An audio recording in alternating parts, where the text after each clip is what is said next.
Karena yang terjadi adalah dampaknya yang kita lihat, Pak. Mereka yang bersuara kritis. Iya, tapi kadang-kadang ada orang, Mbak Nana, kita ini bukan anak kecil, kita sudah hidup lama. Saya ingin menegakkan hukum. Bagaimana kita tegakkan hukum kalau kita biarkan seperti ini? Kalau itu dari aparat, rakyat yang di bawah itu dukung saya. Percaya, saya sumpah untuk membela rakyat saya. Saya pertaruhkan jiwa saya berkali-kali. Mereka berebut kuasa, mereka menenteng senjata, mereka menembak rakyat, tapi kemudian bersembunyi di balik ketek kekuasaan. Wawancara yang cukup menarik antara Najwa Shihab, Bosman Mardigu, dengan Pak Presiden Prabowo Subianto dan beberapa orang lainnya, membahas situasi terkini soal penegakan hukum, masalah HAM, dan demokrasi. Dan ini kan langsung dari Presiden ya, kita bisa menjadikannya sebagai bahan referensi untuk mengevaluasi apakah diskusi atau wawancara di dalam video ini itu berkesesuaian dengan kenyataannya nanti. Karena seringkali apa yang disampaikan di dalam sebuah pertemuan, pidato dan sebagainya itu tidak berkesesuaian dengan faktanya di lapangan. Entahkah itu karena ketidaktahuan ataukah kesengajaan. Biarkan tiap hari. Coba Anda lihat, coba bandingkan sama negara lain. Karena yang terjadi adalah dampaknya yang kita lihat, Pak. Mereka yang bersuara kritis. Iya, tapi kadang-kadang ada orang, Mbak Nana, kita ini bukan anak kecil, kita sudah hidup lama. Kadang-kadang kan ada peristiwa yang justru dibuat seolah, Anda ngerti ya? Itu namanya provokasi. Itu ada di buku, Mbak Nana. Ada di buku intelligence, ada itu. Itu namanya false flag operation. Iya kan?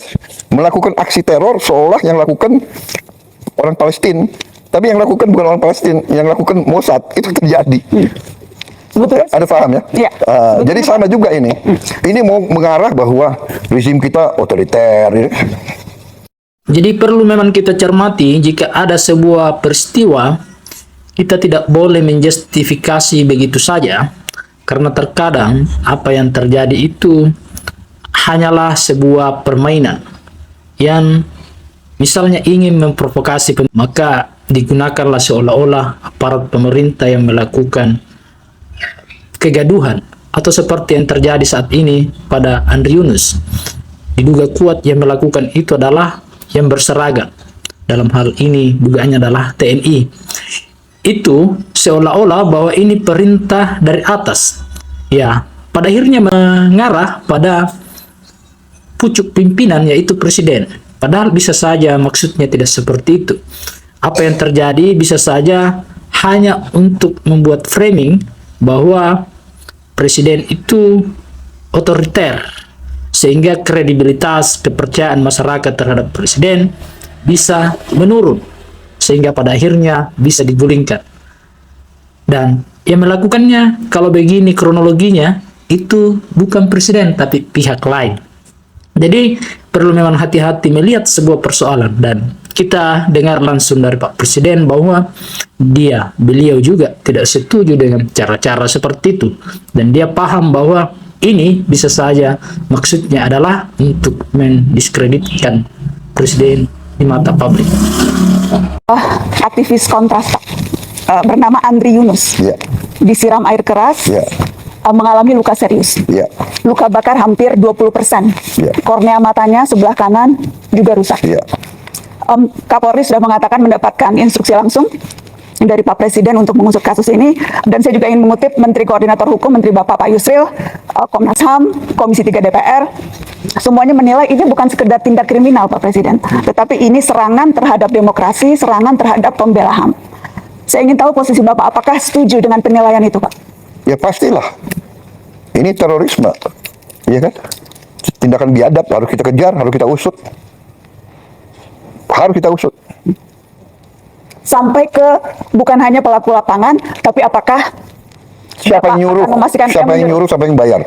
Termasuk apabila ternyata yang melakukan itu aparat negara, Pak? Ya jelas dong. Yang berseragam. Tidak akan dilindungi, tidak akan ada impunitas. Tidak akan. Bapak menjamin itu, Pak? Saya menjamin. Tapi sebaliknya, kalau ini provokator yang bukan dari pemerintah, bukan dari aparat, jelas kita harus usut kok. Ya. Pola yang terjadi selama ini, kasus-kasus teror itu berulang dan tidak pernah terungkap sampai yang memberikan perintah, sebatas di pelaku lapangan. Apa yang disampaikan oleh Najwa Shihab itu mungkin karena beberapa alasan sebelumnya, seperti pembunuhan Munir di tahun 2004 yang menjadi tersangka Polikarpus, Indra Setiawan, dan Ruhaini Aini hanya pelaku di lapangan. Yang dituduh sebagai aktor intelektualnya itu bebas dari dakwaan jaksa atau putusan hakim. Yang dituduh waktu itu adalah DPR, namun kemudian bebas. Kemudian tahun 2017, saat Novel Baswedan mendapat perlakuan yang sama dengan Andri Yunus, penyiraman air keras, yang 2 tahun kemudian diketahui pelakunya adalah polisi aktif, yang modusnya, motifnya itu sangat sederhana, hanya karena benci kepada Novel Baswedan dan menganggapnya sebagai pengkhianat. Padahal itu masih bisa didalami apa alasannya mengatakan pengkhianat, yang sampai ada aktor intelektual yang sampai sekarang belum terjam. Dua tersangka penyerangan terhadap Novel Baswedan dipindahkan ke gedung Barreskrim Polri. Keduanya dibawa ke Barreskrim usai menjalani pemeriksaan di Mapolda Metro Jaya. Pak, kenapa ini nyerang Novel, Bang? Tolong dicatat. Saya nggak suka sama Novel karena dia pengkhianat. Gini, Tegas, saya soal ingin itu menegakkan hukum. Saya ingin menegakkan hukum. Bagaimana kita tegakkan hukum kalau kita biarkan seperti ini? Kalau itu dari aparat. Dan saya ingin kasih tahu bahwa memang aparat kita ya banyak kekurangannya. Kita menemukan deep state, kita menemukan ada dirjen-dirjen yang berani ngelawan menteri. Akhirnya kita pecat kan, banyak sekali dirjen-dirjen. Ada dirjen-dirjen yang merasa untouchable. Ada lembaga-lembaga yang merasa nggak boleh diaudit. Ini pekerjaan tidak ringan. Tapi kan saya tidak mau sedikit-sedikit mengeluh atau sedikit-sedikit mencari simpati rakyat. Ya ini pekerjaan saya dilantik untuk itu, saya bersihkan. BUMN saya sedang bersihkan. BUMN selama ini salah satu kebobolan kita paling besar. Jadi Bang Nani, memang ini masalah Indonesia gitu loh. Di mana-mana. Ya kan? Jadi tapi percayalah bahwa tidak ada niat dari pemerintah, apalagi yang saya pimpin, untuk lakukan seperti itu. Come on, apa sih? Benar nggak? Rakyat kita nggak bodoh. Saya mau ingatkan ya, sampai hari ini rakyat yang di bawah itu dukung saya. Persis yang disampaikan tadi Pak Dede. Iya kan? Kalau memang rakyat tidak suka sama saya, bisa turun ke jalan rame-rame. Tapi mereka tahu kalau rusuh, semua negara yang rugi. Mau ganti saya tunggu dong 2029. Jadi negara yang beradab ya. Sabar ya. Iya sabar. Tapi yang saya lihat ya, Mbak Nana harus objektif juga ya, sebagai seorang tokoh, bahwa destabilisasi, disinformasi itu bagian dari bernegara. Jadi ada negara-negara tertentu yang punya keahlian di situ, regime change, color revolution, come on.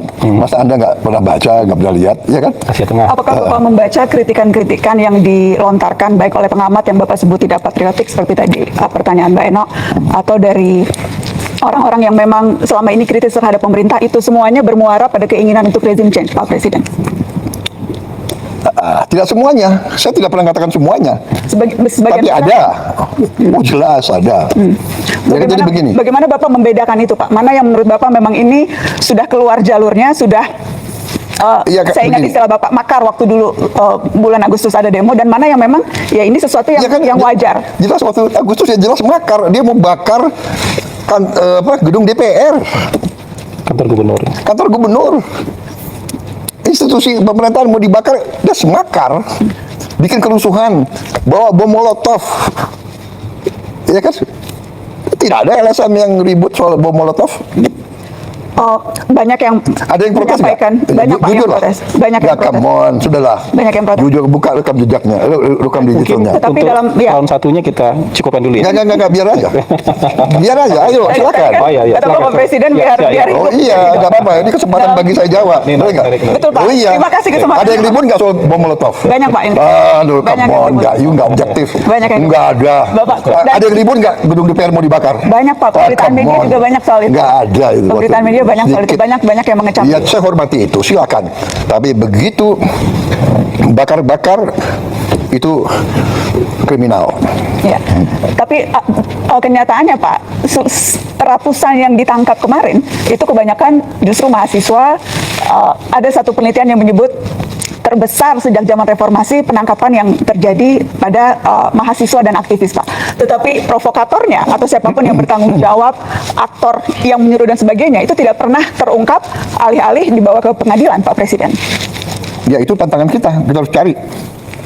Saya baru menjabat berapa tahun? 1,5 tahun. 1,5. Masih ada waktu untuk saya membuktikan? Kami tunggu pembuktian itu, Pak Presiden. Kami tunggu pembuktian itu. Iya. Hah? Jumlah koruptor yang kita tangkap berapa? Come on, ya kan? Percaya, saya sumpah untuk membela rakyat saya. Saya pertaruhkan jiwa saya berkali-kali. Saya tidak rela saya tinggalkan negara ini nanti pada saat saya dipanggil Tuhan. Saya tidak rela ini jatuh ke tangan maling-maling, bandit-bandit. Saya tidak rela. Mereka berebut kuasa, mereka menenteng senjata, mereka menembak rakyat, tapi kemudian bersembunyi di balik ketek kekuasaan. Apakah kita biarkan orang-orang pengecut itu tetap gagah? Tidak.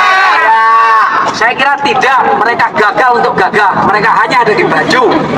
Tapi dalam tubuh mereka adalah sesuatu hinaan, sesuatu yang tidak bertanggung jawab, yang mereka akan bayar sampai di manapun.